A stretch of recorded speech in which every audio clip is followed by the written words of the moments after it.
our first in our Dive into Data webinar series. I'm your host, Patrick LeClair. I'm a data specialist here with the Gordon Foundation.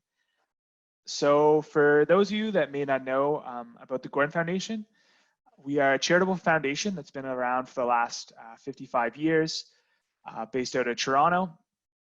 We have a kind of a history of two programs. One is our Northern program, and the other is our water program. We've been working in the water sector for the last number of decades. Our current kind of flagship initiative within our water program is DataStream. DataStream is an online portal for sharing water quality data. We currently have 3 hubs across Canada, one in the Mackenzie River Basin, Mackenzie DataStream that launched in 2016.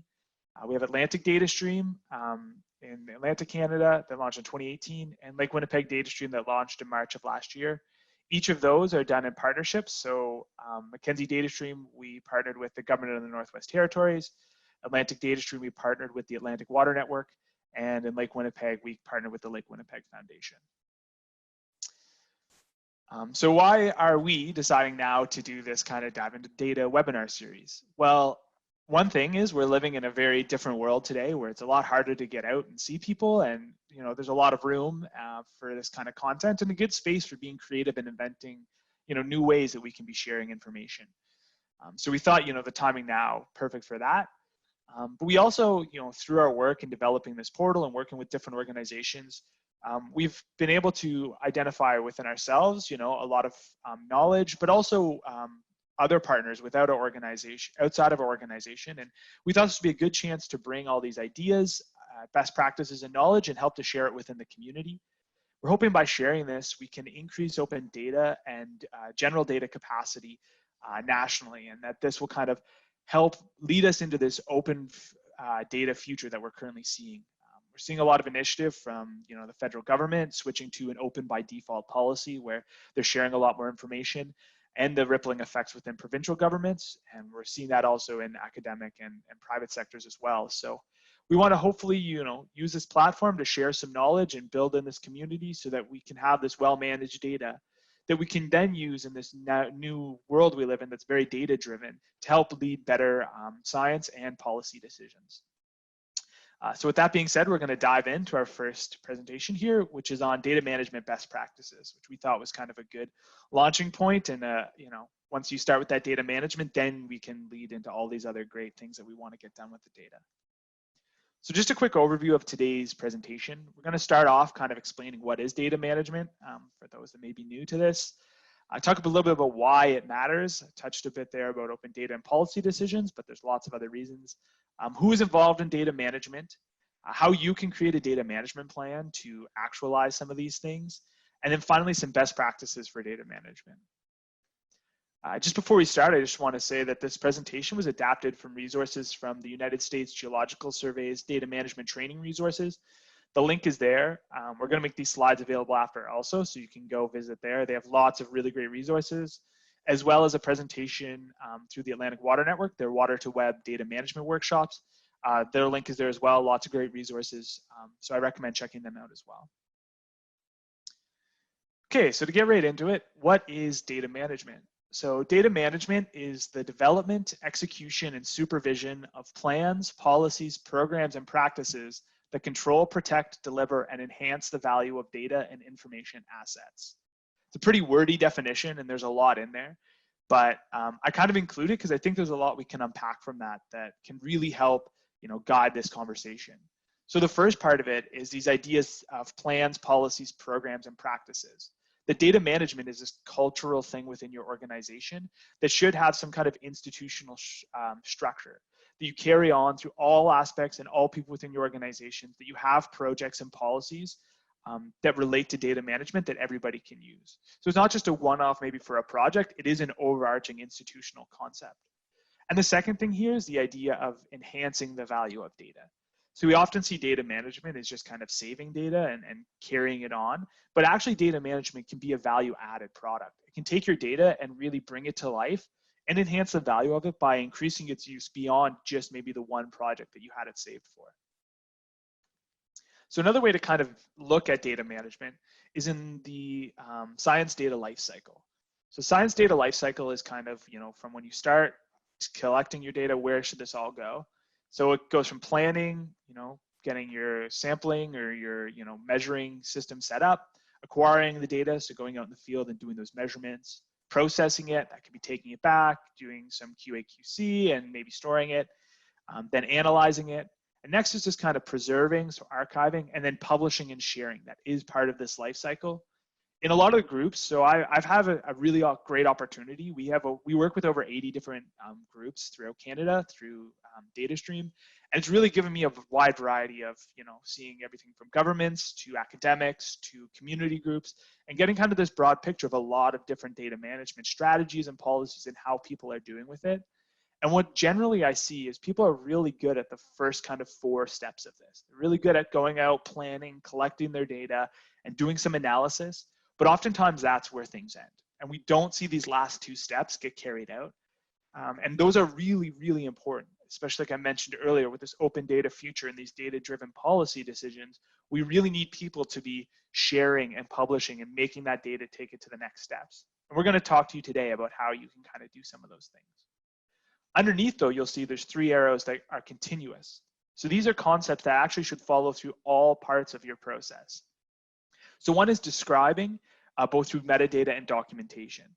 So you really want to be making sure at each of these steps you're recording as much information as you can, so that somebody, coming from the next step can take what you're doing and carry it on.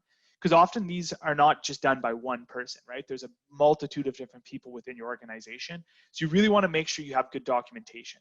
How can we do that? Well, like in the previous definition, having that structural and institutional process for data management, so that you have, this is exactly what I need to do and the exact documentation, so you can make sure that you're getting that consistency. The second thing is managing quality. See a lot of the time groups, you get all your data together, you organize it, you put it on your computer, you've got maybe a year's worth or maybe, 2 years. And that's when you finally do that QA/QC process. And you're looking back through so much data and you're really having a hard time getting some of those answers because, you're trying to go back 4 different people to ask them a question. That managing quality should be happening through the whole thing. And you should have processes in place at each step that people can follow to make sure at the end, you're not leaving all that work on one person at the end. You're doing a little bit the whole way. So it's very easy to kind of have a good quality product. And the last thing is backing up and securing. Again, this should be a continuous process through the whole thing. I don't know if you guys have ever worked on a project and your laptop dies or your hard drive fails, and now you've lost all that data. You really have to make sure that you have these things in place because this data is quite valuable. This is also a Venn diagram comparing kind of project management, which I think a lot of people are really familiar with, and data management. The key thing here to take away is just that data management and project management, while overlapping, are not the same thing. And oftentimes we see them, people see, I think, them as data management as a subset of project management, that, okay, I do this project and my data management is just some little piece I have to do as part of my project. Instead, data management should be a whole structure, and you should be pulling parts of that you need for your project. But it should exist on itself and have its own policies and stuff in place, and shouldn't just be like a one-off trying to reinvent every single time as a subsect of your project. So why does it matter? Just explained to you kind of what it is, but why is this important? Why should people care? Oftentimes, the biggest ones I hear is why people can't do this is the first one here, time and money. We don't have the people to do it, and it costs too much money to do a lot of these things. Well, I posit the opposite, that actually it costs a lot to not do data management. The data is extremely expensive and time consuming to obtain. I think you can all agree with that. Paying for people to go into the field, paying for all of the labs to analyze all of your data, and then paying for all of that to be put together is a lot of work. And if you don't have good data management, a year goes by, that data goes somewhere and nobody knows where it is, nobody knows what happened to it. And now you've really lost all that money that you've invested and you're not able to carry it through. So by having good data management, you can actually, number one, reduce the amount of time it takes. Like I said, by managing quality through the whole thing and having processes in place, people can have a consistent process they're doing, and it makes it a lot easier and more streamlined and quicker. And then also you're saving the time by not having to go get that data. The other thing is data is valuable. One way is in a monetary sense. There was actually a study done in the States where they took water quality data And they looked at, how much of it was ambiguous and not usable, and how much was unambiguous and actually had all the proper information they needed. And they determined that 12 billion with a B dollars worth of data was actually deemed unusable because it was ambiguous. They couldn't really determine what they needed from it, and only 8 billion was usable. So they actually had more data not being used than could be used because of poor data management practices. So that's, from a dollars and cents, that's a lot of money lost.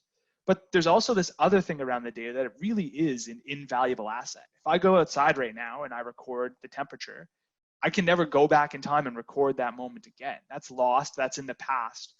So when we're recording these things, we're really capturing a snapshot in time that we can never go back. There's some maybe, things like paleolimnology is something in the water world that people have been kind of using to go back in time and try to get a picture of what this landscape was like before. But really, without that hard data, it's a lot of work to go back and try to recreate that moment. So we really have to look at it beyond the dollar and cents value, and that it is this invaluable asset, and how can we treat it like this invaluable asset and make sure that it lasts for a long time. Good data management also allows for transparency, which is really important because then people can reuse your data more frequently. And if people feel they can trust your data and they can reuse it, then we have this greater collective impact where we're all sharing data, we're all using it, and we're all pushing forward the same kind of science and research, and we have a greater and more improved scientific community. And this improved scientific community leads to better policy decisions. Those better policy decisions lead to a better planet for all of us, in a better world that we can all live in. But we can only do that if we can have this data and share it. And by not having that data, it's really hard to have a data-driven kind of world. So who is involved with this, with data management? Well, there's kind of three main people. One is the data collectors. So these are people who collect the data, maybe sometimes input it into a computer. And these people are really valuable because they often have the best knowledge of the data. They were there at the time it was collected. So they have a lot of context. They know where, why.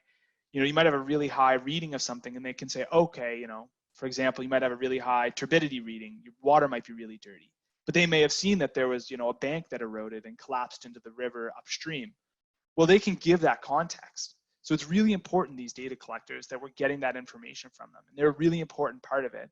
But often these can be, sometimes summer students or volunteers. I know I previously have done work terms with different organizations where I was out collecting data. And so we really need to make sure that those people, we're gleaning as much information from them as we can. One way to do that is to have really good documentation, as I mentioned before, through all of these different processes, and have something where you go, okay, I need you to fill this out, and you need to make sure they're filling out all of the information that you require from them, and that they have the proper training in order to make sure that data is really understandable. Next are data stewards. So these are the people who maintain the data, ensure that it's stored correctly. They're really kind of the ones who have the onus of the data, and they're making sure that it's lasting and that the quality of it is good and that it's accessible, and maybe answering any questions people have about it. And finally are the managers and directors. Now, oftentimes these people aren't directly involved in the data, especially the collection, but they're really important because they need to build this culture. They need to build a culture around good data management, ensure at all steps that people are doing it, and that the people have the tools they need in order to do good data management, whether that's through creating good policies and working groups, or giving them the proper actual physical tools through technology to do that good data management. So one thing that can help on an institutional level are these data management plans. Data management plans are documents that outline how the data management is going to be done, and you create these before your work begins. So you don't do this kind of halfway through and go, oh shoot, yeah, how are we going to deal with the data? It should be done before. And the reason why you need to do it before is that you need to talk about how the data will be handled during and after, through every one of those steps. So good data management plans are really important. You can also have overarching ones for a whole organization, as well as ones for individual projects.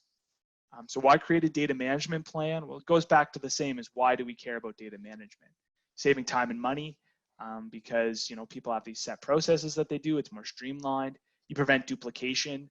Everybody isn't having to create the wheel every single time, and try to, in their mind, figure out how they're going to manage their data. You have some kind of structure, and it ensures the security of your data investment. You're making sure that that time and money that you're putting into collecting that data is going to last, and you're going to be able to continually use that data to have more and more knowledge, and that data gets more and more reused. So data management plans, as we can see here on the bottom, need to follow all of these through all of these steps and include things through all 6 of the steps of the science data lifecycle. So what should be included in a data management plan? One is information on data and data format. Next is metadata content and format. We'll talk a little bit more about what metadata is. It's a pretty important part of this whole thing. Policies for accessing your data, sharing your data, and reusing your data. Long-term storage and data management policies, obviously a budget. And then your point of contact. So that's who's going to be in contact, who's going to receive emails and phone calls. And then the responsible party. And they don't have to be the same thing. Sometimes you can have one point of contact, and then that point of contact may reach out to the necessary responsible party. So you kind of want to have both of those. Can be the same, but they also can be 2 different individuals. So information on data and data formatting. So you want to create a data and process kind of flow diagram. So it can be as simple as that science data lifecycle, but you really want to show, okay, how are we going from planning to get the data to actually putting the data out there for the public to use? What are each of those steps? Who's involved, and what data are we collecting at each step? One thing here is that the data you're collecting isn't just at the acquire phase, right? You want to be getting that documentation at each stage. So in the planning stage, what do we need to acquire from people to understand the plan properly? At the acquire stage, what do we need to get from the people in the field?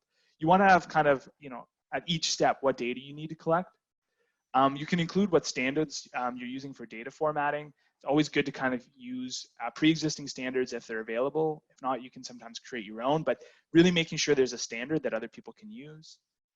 Include your data acquisition method, so how you collected your data, how you're going to QA, quality assure, and quality control, so QA, QC your data, what that review process looks like at each step, who your different roles are, so which people in your individuals and what their responsibilities are. Security, so what level of security do you have and how are you going to ensure that your data is secure? And then this is a big one for me, I think, is what is your final outcome? What is this final deliverable? For you, what looks like a good end product? And I think by having that good end product at the end, it has a rippling and cascading effect through all stages where people understand what they're, what the consequences of their actions are and what they're kind of reaching towards. You have somebody maybe out in the field or somebody in the office, if they kind of see this is where we're getting to, they'll understand the work that they're doing. And sometimes with data, I'm going to be honest, it's boring work. But if you see the net result at the end, I think that can really help drive some of that understanding of why people are doing some of the things they're doing and help people kind of get a little bit more passion and understanding of what their task is. So next is metadata content and format. So for those of you who don't know what metadata is, it describes the who, why, what, when, where, and how of your data. So it's kind of all of the things that go around the data to make the data understandable and usable. So here's for example here, I've got the number 21. So if I just gave you the number 21, that's a datum, but what does it mean?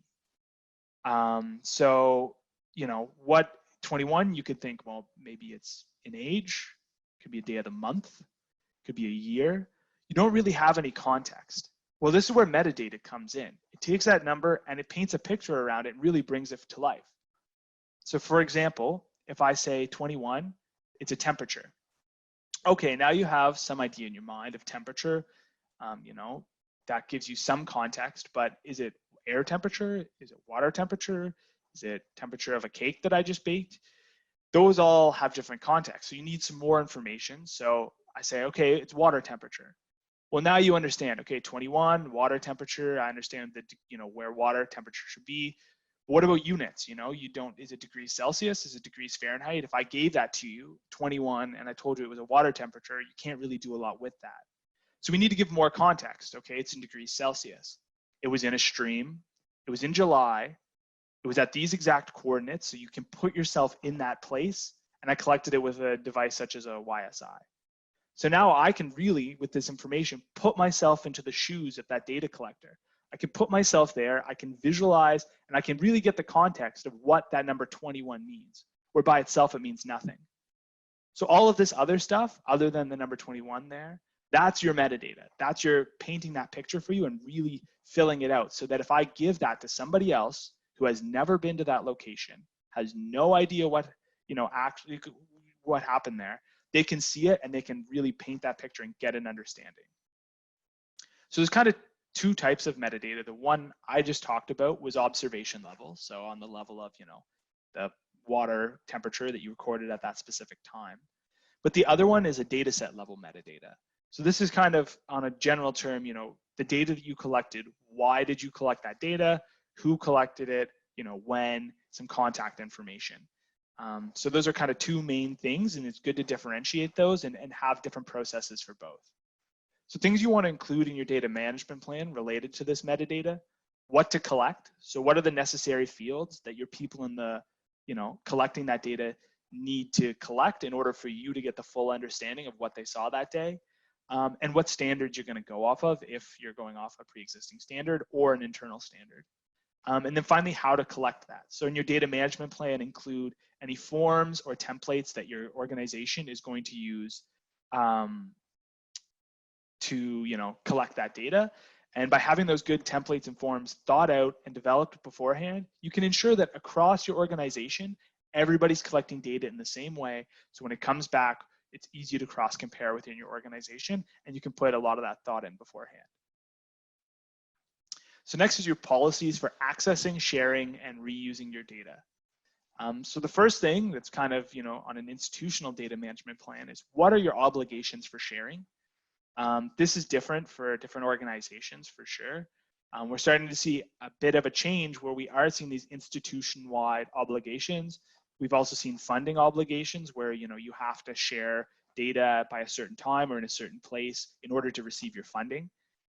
One of the big things we're seeing now, as we mentioned earlier with the federal government, is this open by default policy where it's not, we don't have to fight with somebody to be open. It's open by default, and the only time it's not, you have to provide a good reason as to why that data isn't going to be shared.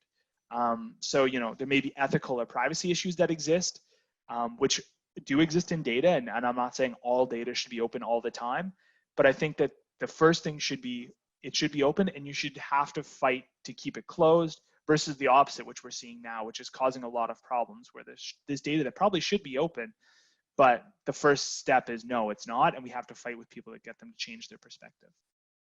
So in this data management plan, you also want details of how you're sharing it. So when are you sharing it? Is it at the end of a project? Is it every month? Are you doing it every year? How often are you going to do it? And then how are you going to do it? Is it going to be through a portal online, something like a DataStream or a Dataverse, or is it going to be through on a website? Looking at what those different policies options are.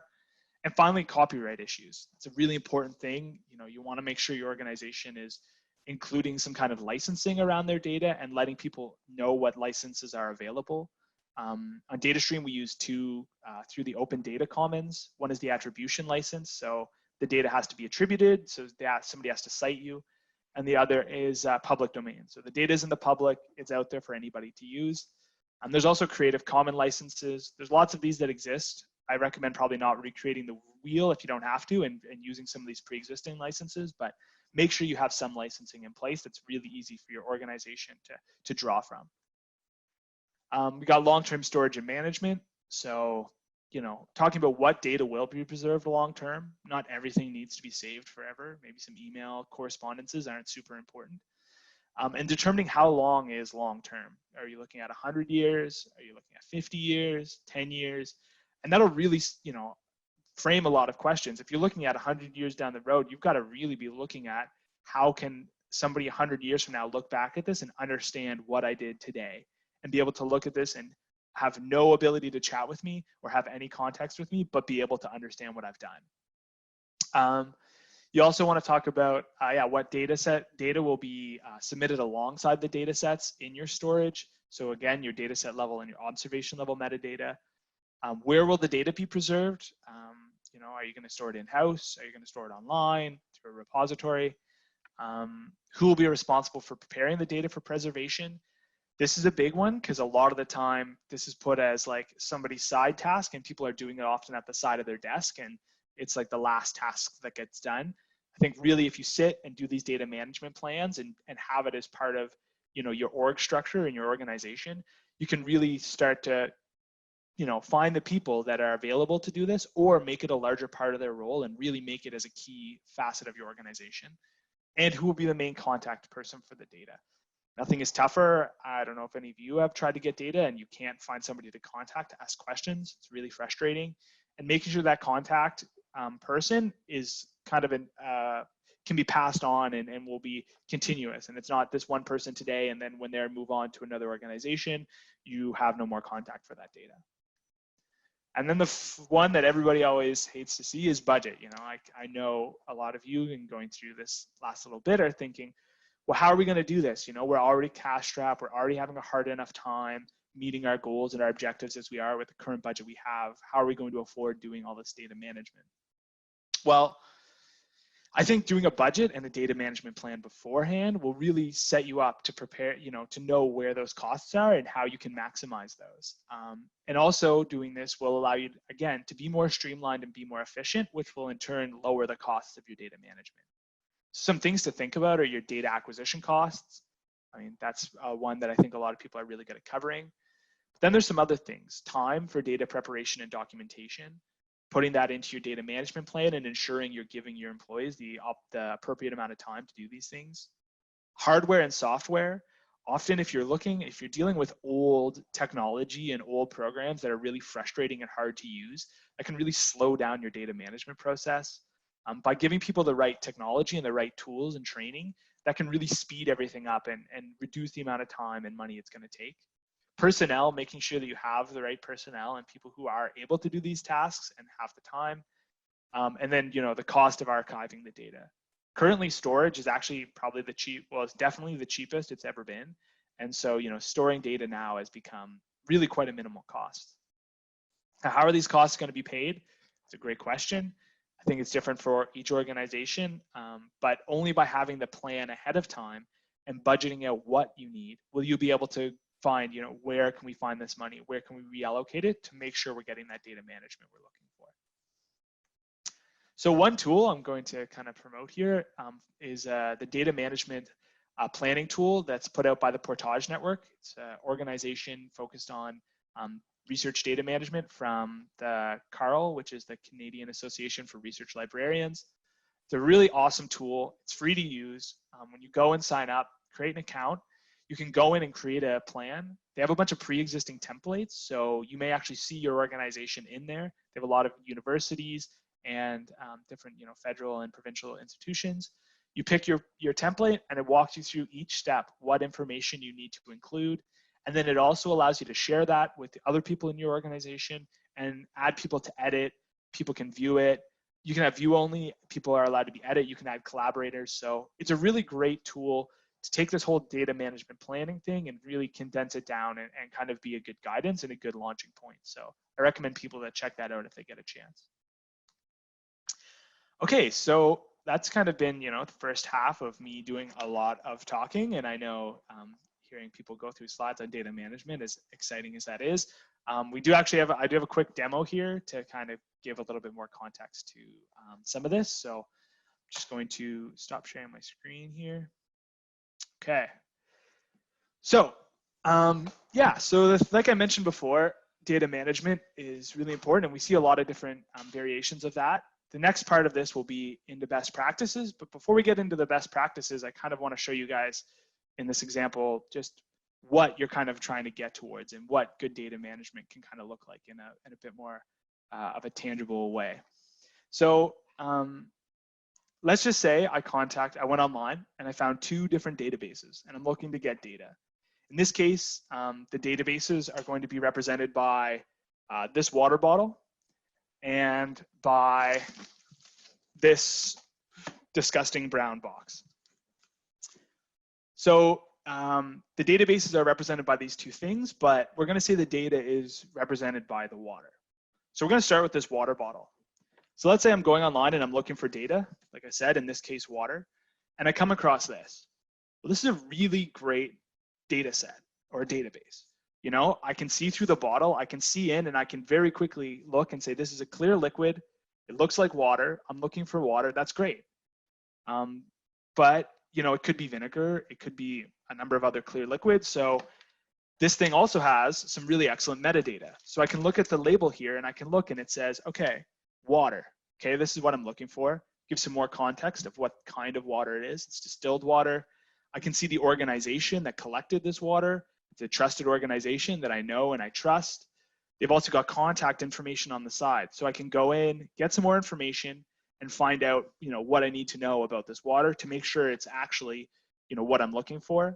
And they've also provided it in a bottle. And I mean, most people with just your hand, just kind of some tools that you have at home, you can access this and it's really accessible. And a lot of people are familiar with water bottles, right? Most people have seen them and understand how they work.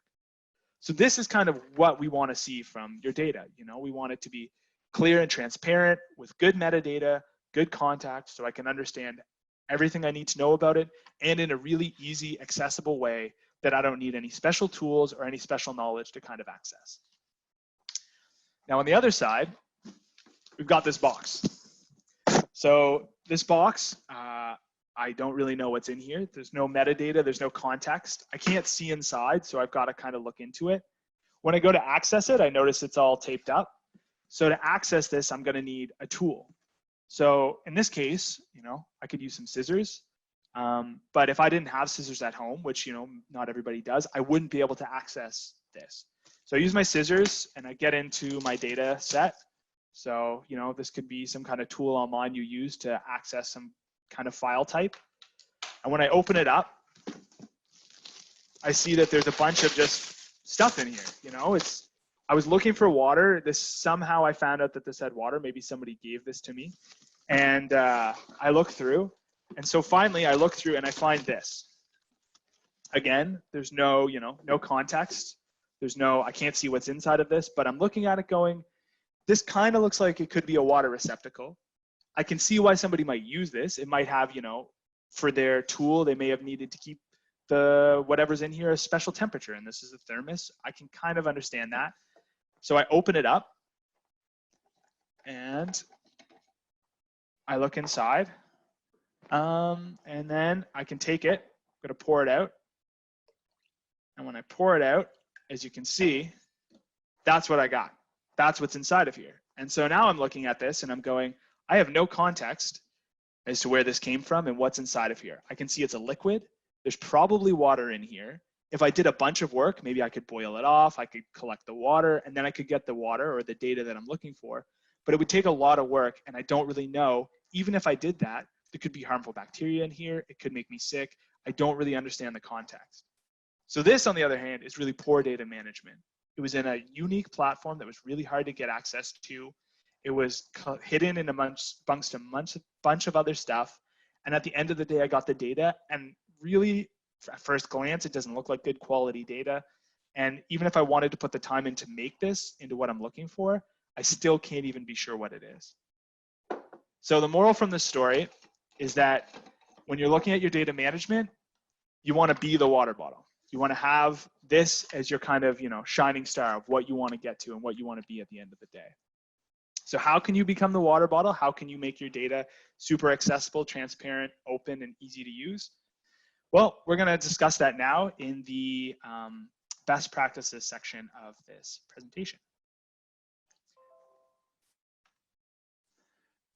Okay.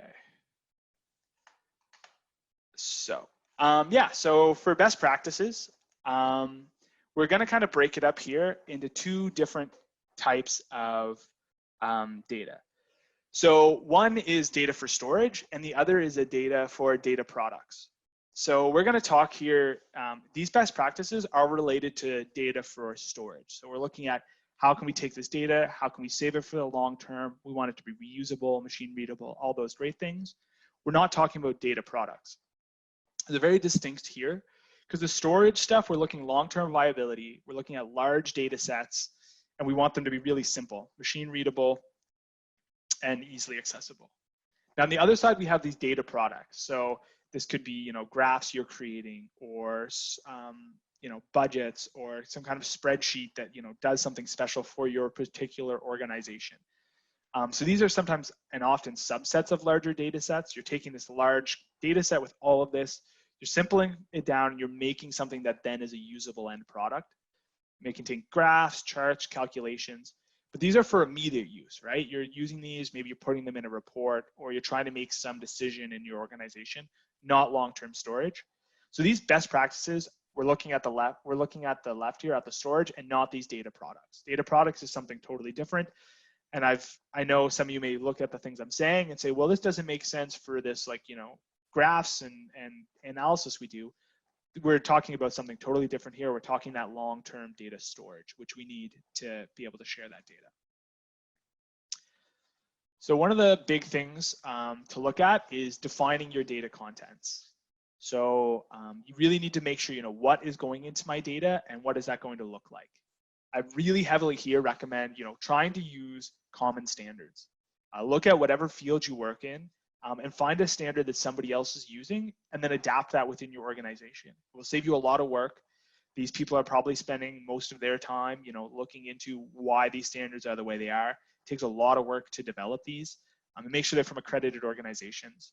So at a data set level, ISO 19115 is really common. DataSite has some. And then at the observation level, there's WQX, which is done through the states. That's one we look at. Water ML2. There's a lot of different options. So try to find something in your field that people are already doing it, and then adapt it for your needs. And make sure you include whatever those standards are in your data management plan, as we mentioned earlier. If there are no common standards and you have to, do something else, the key thing is just be consistent, right? Make sure that whatever you're doing it all of the time, and all people in your organization are doing that. One of the key ways to do that is creating a best practices document for your organization, including it in your data management plan, and then everybody else can be on the same page, and it's really easy and reusable. You don't want to have, you want it to be both usable within your organization, but then have other people who can come in from elsewhere and understand what's going on as well. Next is organizing your data. So how is your data even just going to look in the template that you're looking at? So one is, again, I'm going to harp on this, is being consistent. Maintain consistent data formats. Use pre-existing standards if they exist, but if not, create not only what goes into your data, but also what is that template going to look like. It's really tough sometimes when you're taking two different data sets and maybe like 3 columns are different in different orders. That can be really difficult and cause a lot of different problems. So you really want to make sure that you're having not only the contents the same, but the structure the same, so that I can take these two things and then I can compare them directly against each other really easily. That'll help save time in your organization when people are cross-comparing data sets between different people, and also help other people who are trying to use your data. Avoid multiple sheet files for data storage. So this is kind of more of an Excel thing, but I see a lot of people using Excel for a lot of their data kind of management.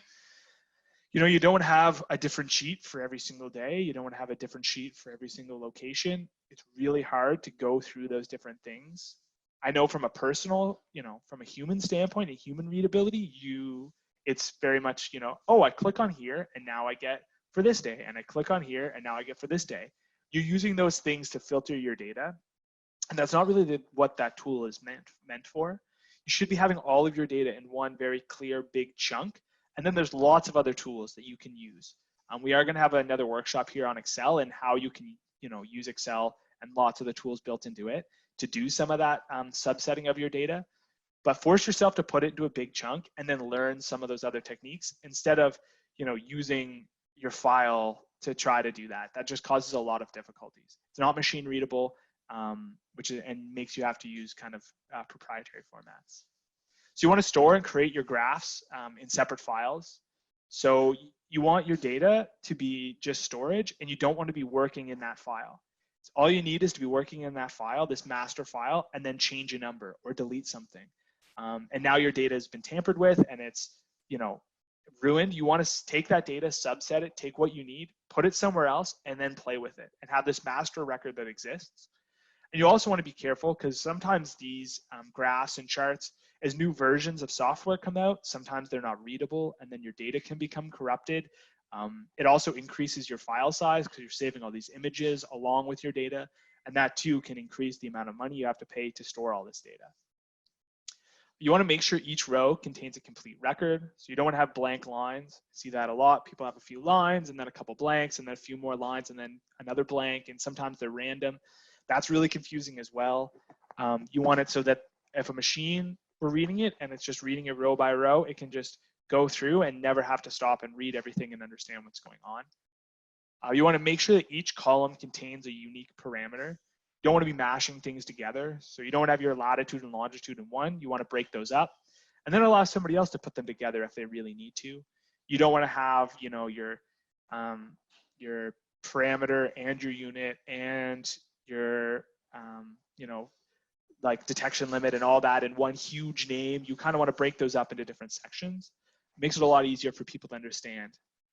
Finally, bland is beautiful. You don't want to make it super snazzy looking and fancy. I've seen a lot of those. It takes a lot of time.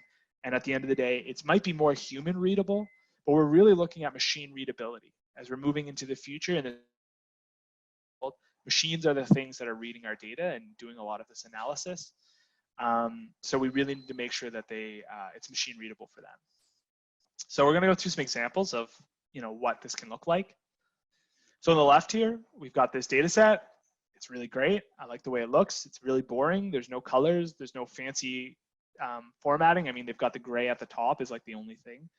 As you can see, each column contains one particular piece of information.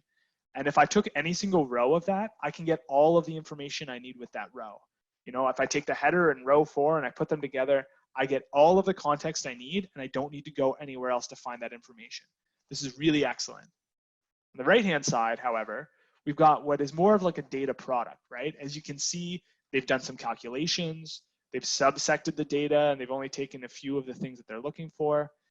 But the problem here is if I take a row from that, I don't have the context I need. You know, we've got the name and the region up top.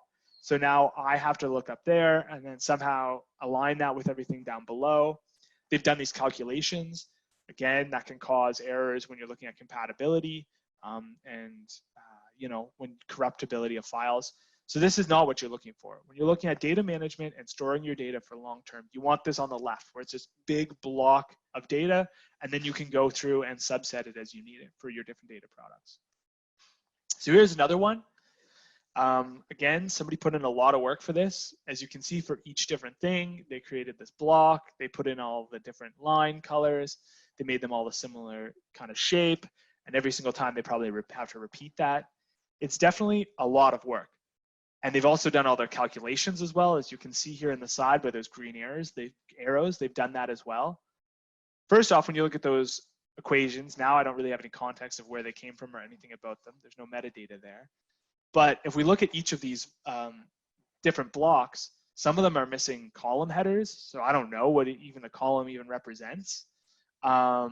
And then some of them have, you know, the lake site and barn site and the date all at the top. I don't know how to save that date. The dates are kind of in weird formats. You just look at this, and this actually took somebody a lot more work than this previous example we saw here on the left. But it's a lot less usable, even though they think, oh, well, this is really great for me. I understand that this first block is this. It's great for you personally, I can imagine, but you've got to be understanding that you're taking this and you're giving it to somebody who has no context, and they need to be able to use this. And this is another one. So this one is the most beautiful. This person added fancy colors. They split everything up. It's very pleasant looking. If I was printing this off maybe and giving it to somebody, maybe then there'd be some context for it. But for data storage, and I've seen stuff like this for data storage, it's really, really not great. So if we look at this, we see these green squares, 62F6 and 62GB. No context. What do those mean? There's no column header, there's nothing. So those are just random things that now I have to ask somebody or try to figure out myself what that looks like. Underneath, we've got the site name, and then the province, I think, or we've got some kind of code. What does that code mean? Where are those sites? Again, underneath, we've got those other codes. I don't really know what those mean, and what does core? So we're not really labeling these columns. Each column doesn't have its own unique information, and it's all really confusing. And the sites are also, as you can see, in two different types of formats. One site is in a number code, the other one's got names in it. So the letters and the name of it, that's really good for the site, at least that helps me a bit. But the coded sites, I have no idea. Then we go over to depth. So, okay, they've said depth. We know that what's in this column, but we can see here that some are meters and some are in feet.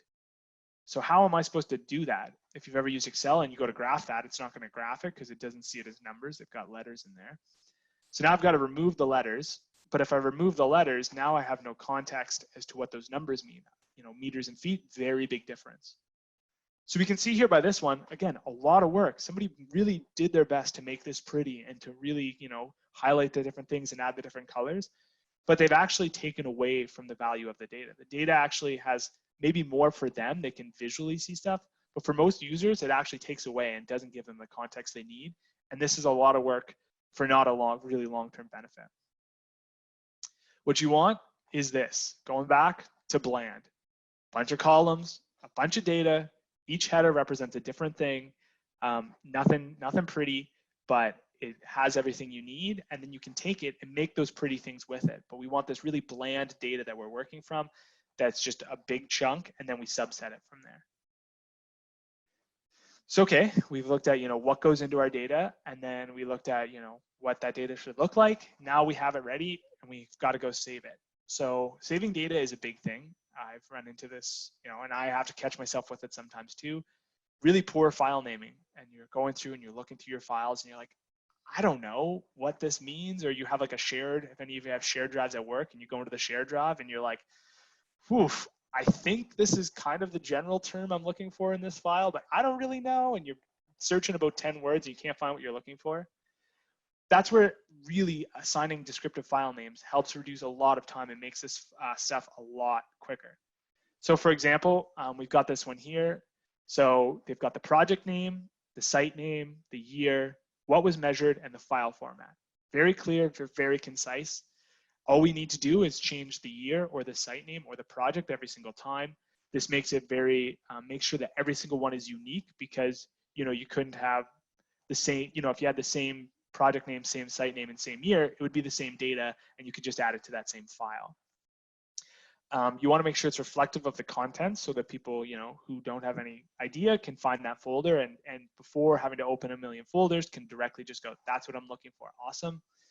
You want to use lowercase letters, numbers, dashes, and underscores, and you want to avoid spaces and special characters. Special characters especially, because when they're opened in other files and other different types of like computers and stuff, they can be read in different ways, and that can cause a whole other slew of issues. This, you also want to include these kind of file conventions in your data management plan so that everybody who's saving files in your program is following the same format, and then you have some consistency. And you also want to use stable and non-proprietary formats. So what I mean by that is you want to use things like CSV and TXT. So CSV files, comma separated values. It's a value and then a comma and then a value and a comma. And a computer can look at that and go, okay, I understand. We just take all the commas out and now we've got this value we're looking for. Perfect. You want to avoid proprietary formats, which are things that you require a specific program to open, something like an XLSX, which is Excel's file, and PDFs. The reason for those is that's kind of like I mentioned before with the box, where I had to use the scissors to cut into it. Somebody needs a tool. If you don't have that tool, now how am I supposed to access that data? But furthermore, what can happen is, you know, if you look 30 years ago at an Excel file, if you take that file and try to open it today, the programs don't actually support some of these older formats, right? So what happens is you have this old format and you're trying to read it and you have no possible way to access that data, and now it's lost. This can be really tricky, especially if you're looking at long-term storage. You're trying to put it in a format that 50 years from now, there's some way that, you know, the computer or a person can then decipher that. These proprietary formats may not ever be able to be opened again. For some of you people who remember 8 tracks, it'd be like, you know, me putting all my stuff in 8 tracks, and now you're trying to use an 8 track and you're like, what? Or floppy disks. How today are you going to access a floppy disk? Pretty difficult. So you want to make sure you have these things that are can be longer lasting and don't have a really proprietary way of reading and opening them. So next is quality assurance. So now you've saved it, you want to check your data and make sure that you've, you know, checked the quality of it. So make sure your data, so a couple things you want to do here is make sure your data lines up properly, make sure everything's in the right columns. You want to check for any missing values. So really make sure that everything you need is there, and then going back and finding out what that is. Scan for impossible or anomalous values. Do you have a pH of 100? pH only goes to 14. Things like that. You want to really catch those. And then if you perform some kind of review and statistical summaries on your data, then you can kind of start pulling some of that out. So don't do that, like I said, in the data. Pull it out, pull out a subset, do some analysis, and through that, that'll often help you find it. One key thing is box plots are really helpful for this. So a box plot will show you kind of where the majority of your data is, where your median, and then it'll show you these dots, which are your outliers. You can go in and look at an outlier and say, why is this an outlier? And do we need to remove it, or is it actually good data? There was something that kind of happened that day that made it off the charts. And finally, mapping your data and assessing for errors, making sure that the context of where it's placed in space makes sense with the data. Next is storing data. So you want to create multiple copies, ideally 3. So you want to have the original, you want to have one on site.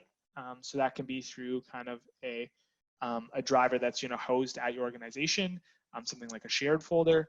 And then you want to have one offsite, so in some kind of cloud-based service, so that if your servers in your organization go down or something happens to them, that data is still going to be stored somewhere else. You want to back up periodically, so again, you don't want to wait till the end and lose all your data. And then you want to understand the ownership and privacy of the storage locations of where you're putting your data. So when you put it there, what are you signing up for? Can somebody else access it? Is it an open place for storage, or is only your organization, and how is that going to be protected? So options for this, for offsite storage, you can use OneDrive or iCloud, Google Drive, Dropbox. Little plug here for DataStream. We house we house data for groups as well. And then finally, we've got the last part here. We've got the data all put together. It looks really good. We've saved it in really easy to find and understandable formats. We've stored it in 3 different sites. We're not going to lose it. Finally, we want to share the data. So how are we going to go about sharing it? Well, my tip, as I said with the standards, don't reinvent the wheel. There's lots of tools out there that people are that exist for data sharing. There's a lot of really great ones. And I would look into those existing tools and platforms and try to use something that already exists. When you try to recreate the wheel, you end up with your weird repository over here, and I end up with mine over there, and somebody's over here. It's hard to make those talk to each other, and we have to put in a lot of work. Whereas if everybody's going to the same place, it's a lot easy to kind of cross-compare those.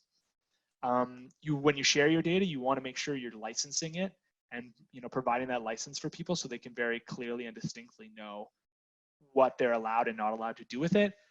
One good way to do that, use common data licenses that already exist, that people are putting a lot of thought and time into, and that will give you that kind of protection, and find ones that work for your organization.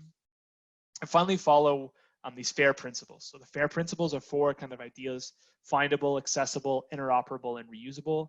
So findable means that your data can easily be found, so that's good file naming, and good metadata at the data set level, so people can go and find the data and get exactly what they need.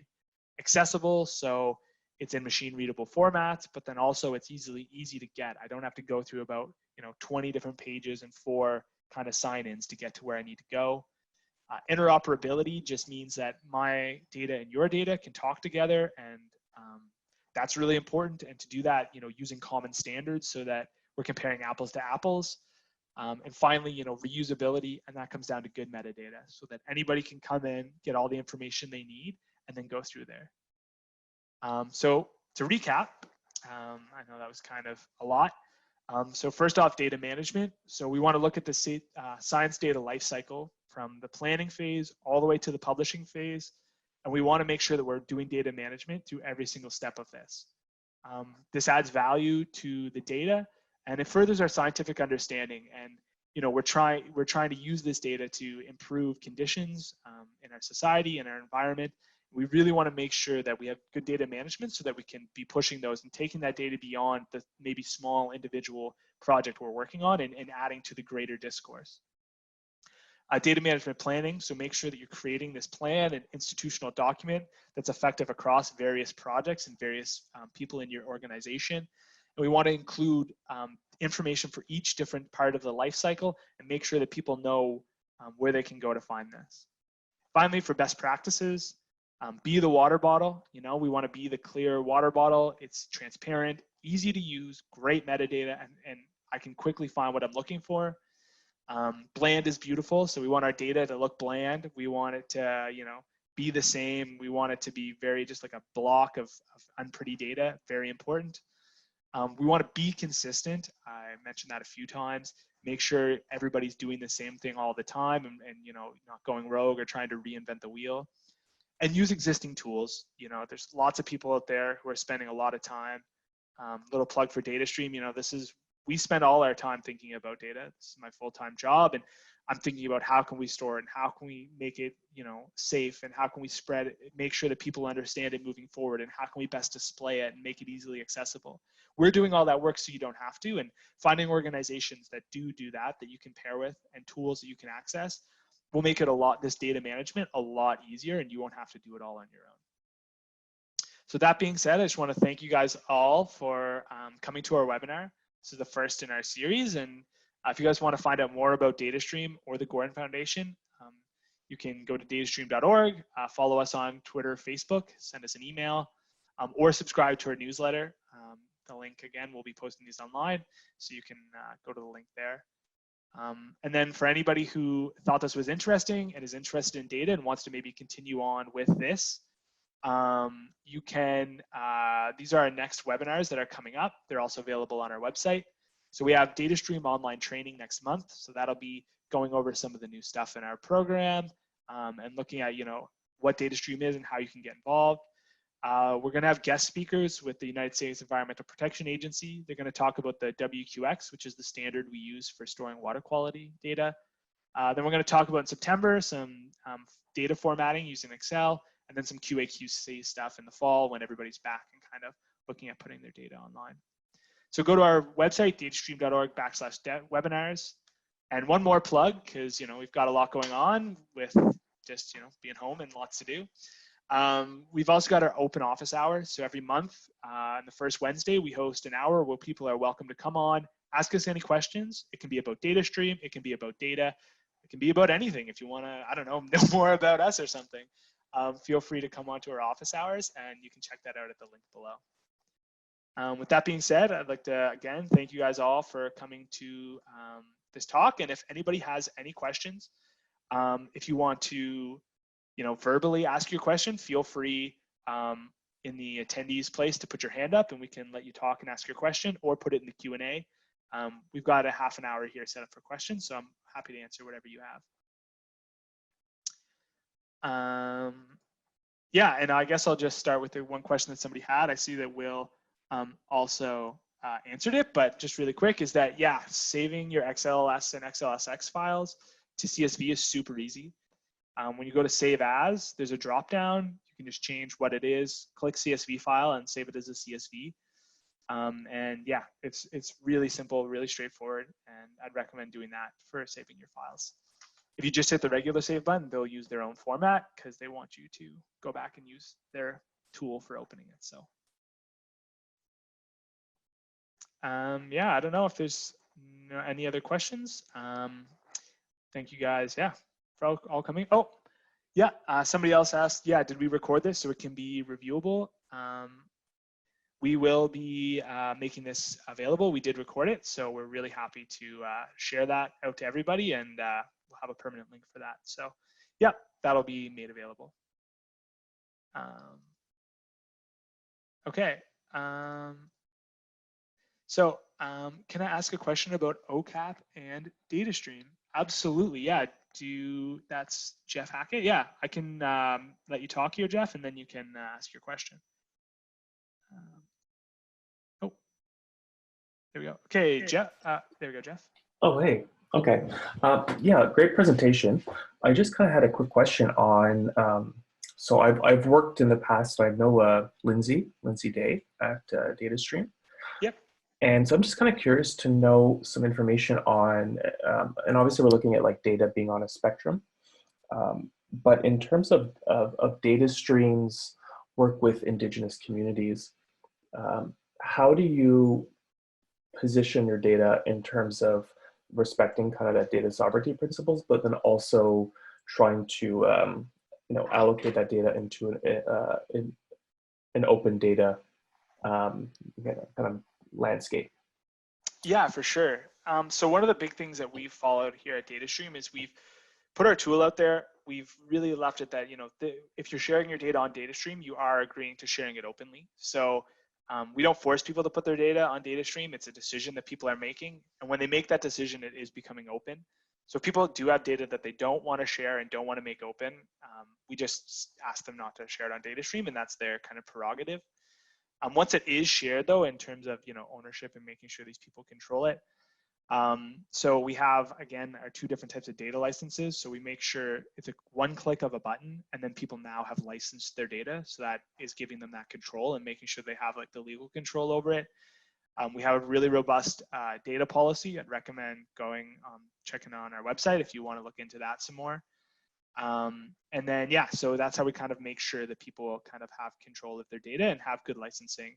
And then, if you don't want to share it, if you feel like you don't want to make that data open and it's something that's private within your community, then we ask people to kind of keep that within their community or find another method for sharing that.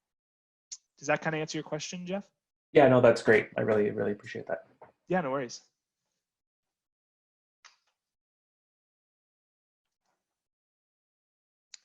Okay, is it a good practice to convert shapefiles to GeoJSON format as a standard for non-proprietary that is accessible to open source? Yeah, for sure. Yeah, GeoJSON is definitely something that we use a lot of and we find really helpful. I actually might throw this over to Will if he wants to jump on and answer, because he is the guy who uses more of those file formats. GeoJSON is the open standard format. Yes, the answer is yes. Okay, perfect. Thanks, Will. So the answer for Roberto is yes. Okay. Okay, you may have mentioned this, but what does it mean for data to be machine readable? Does that lead to an easier or faster analysis, or do you still need to fiddle with it and reshape the data in order to analyze it? Yeah, great question. So I did mention the term machine readable. Maybe, yeah, I didn't really give a very distinct definition.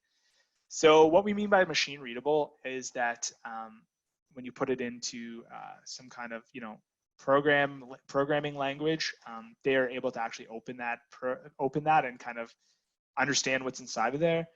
If you look at like a lot of Excel files and stuff, you have to download these really kind of unique tools to open it. And then when it's opened, it can be really convoluted, and it's sometimes has issues if it's newer or older versions. So part of it is just machine readability as being in a kind of understandable format. But we also mean machine readable, though, like I mentioned before, those really colorful spreadsheets that are all over the place. That's human readable. When I look at that, it's drawing my eyes to certain places, and it's meant to chunk the data up to make it easily digestible for a human. What we mean by machine readable is that's that really big block with all of the columns. So it's really easy for a machine to look at that and then to go through. It doesn't have to, do weird jumps and stuff.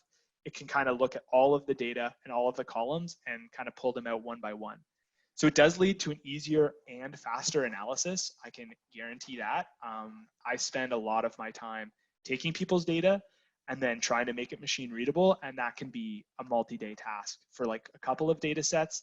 If you're a researcher and or for the government, you're trying to pull data sets from all over the place, it's a lot of your time. It's actually most of your time probably formatting this data.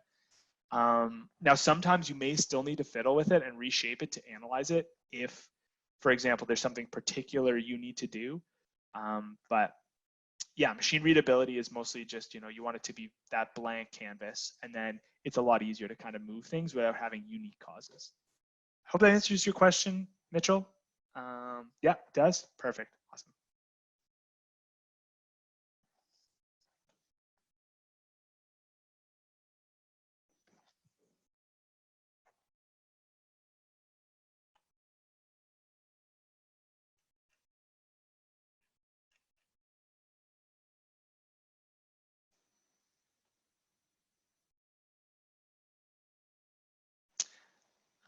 Yeah, I don't know if anybody else has any other questions, but does DataStream have big data storage and processing capabilities?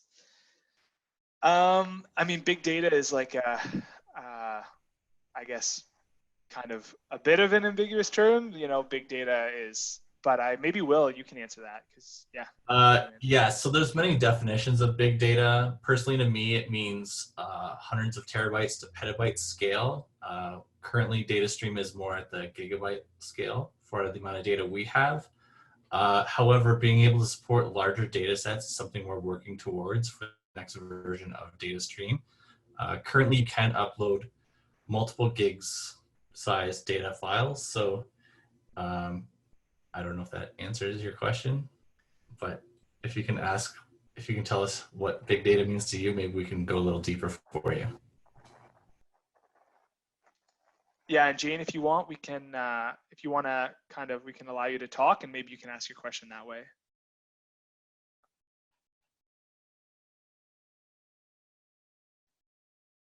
Hi, can you hear me? Yep. Hi, I was mostly just wondering about like the limits on data size, which you kind of answered.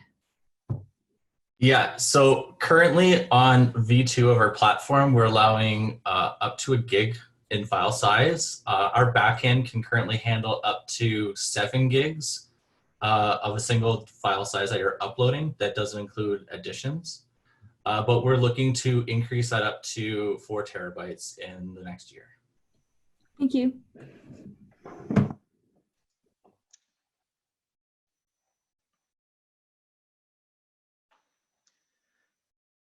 Oh, yeah, and I think we're gonna throw it over, give Jeff, if you want us to say something about the big data as well.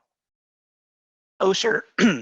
Thanks for that. I was just going to say that in some of our work on the big data and machine learning when it comes to water data, what Patrick said is really important, and that we'll only have that kind of stuff once more of our water data is machine readable, which means in a common format, you know, similar definitions, somewhat mutually intelligible. So when it comes to big data, in some senses of the term, we have big data now because it's way too complicated to handle easily. But in other senses, we won't have it until we all kind of practice better data management. Thanks. Yeah, no, thank you, Jeff. And yeah, that's a really, really key point is that, you know, we want to make some of these really big and important decisions. And, you know, we live in this data-driven world and we hear a lot about talk of it, but sometimes, you know, you need that data first to kind of be using those tools and making those decisions. Got a question from Nicole. DataStream is only for water data. It is not for anything else. Yeah, so DataStream is for water quality data. So we do take some like water quantity data, but primarily data related to water. If you do have a particular kind of data that you're thinking of, Nicole, feel free to reach out and we can discuss, you know, if there's some way it maybe will fit with our platform. But if your data is related to like geology or space or something, then that won't fit within the platform.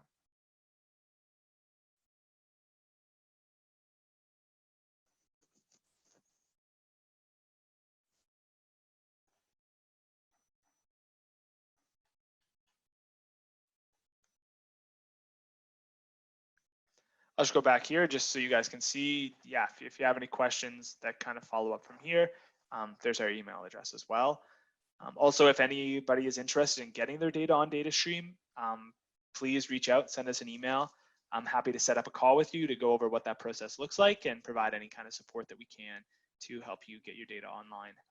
That can be everything from just, you know, giving you a bit of training on what the process looks like to also helping you with some of your historical data and getting that formatted and ready to go. Okay, yeah, Nicole, perfect. Your environmental education organization and our water testing kits are used by students and teachers to enter their results. Yeah, that's honestly, that would be really great. You know, that data set, if you wanted to, you could create a data set on DataStream for your teachers. And then when their students' data comes in, they can put it onto DataStream, and that way the students can then go in and we have visualization tools. They'll actually be able to visualize it in different ways and they can see it on the map. So yeah, that would be a great type of organization that we'd love to work with to get your data online. So if you want to get in contact, yeah, send us an email and we can go from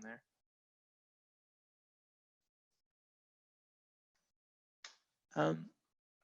Yeah, how is DataStream populated into mapping for visualization? I'll throw that over to Will again. Sorry, can you repeat the question? Where's the question? Yeah, sorry, Nicole also had a follow-up, and then I'll answer Roberto's question.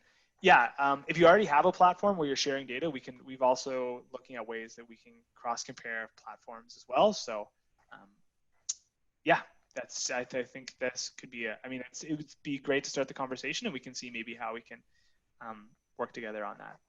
So anyways, I'm gonna move it to Roberto's and throw that to Will. And the question is, how do we populate the data into mapping? How is DataStream populated into mapping for visualization? Yeah, so we have a very robust import system that takes your original dataset file, and we're doing that machine readable process on it, where we're parsing it all out. We're taking your coordinates based on the coordinate system. We're projecting into the right coordinate system so they're all consistent. We're also taking your values and normalizing those into a consistent unit. We're saving that all into our own database. And then when you land on that specific database, that dataset page, we then load up all those locations onto the map, and then you can choose which locations you want to visualize. And then you can flip over to the visualization mode, and then you can see per characteristic all of the values that are stored in the database based on your filtering. Perfect, thanks, Will. I was waiting for this question, get this question a lot. Does DataStream support biological data for water bodies? Would it eventually for algae, aquatic plants, invertebrates, fish, etc.? Yeah, so currently we don't take biological data, algae, aquatic plants, vertebrates, or fish. A lot of that benthic data is done really well through the Cabin program. So they have a really great database online that a lot of people use. We get this question a lot.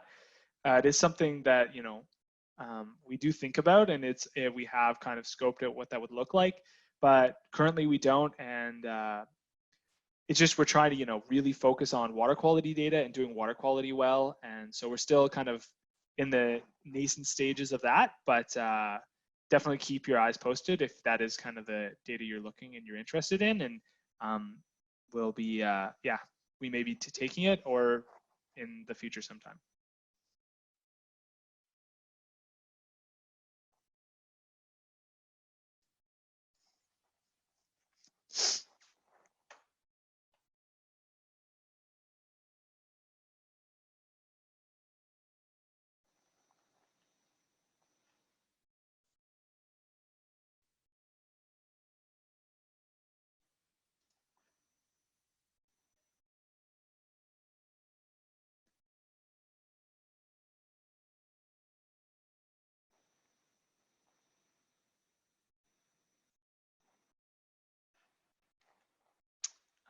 Okay, well, I think if there's no other questions, I